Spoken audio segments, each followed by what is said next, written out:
বৌমা, ও বৌমা, শোনো। বলুন মা। এ নাও। এটা কি? এটা বাড়ির দলিল। বাড়ির দলিল?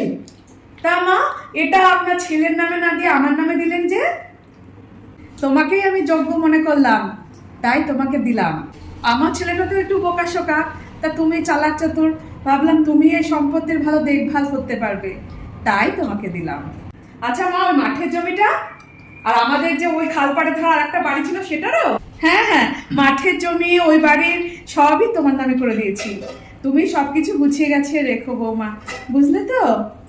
আমি আর কদিন বলো। ও, যাও বৌমা, এবার এক কাপ চা করে নিয়ে আসো। কি? চা করে নিয়ে আসবো আমি? একদম না, আমি এই বাড়ির মালিক। যান, আপনি চা করে নিয়ে আসুন। কি?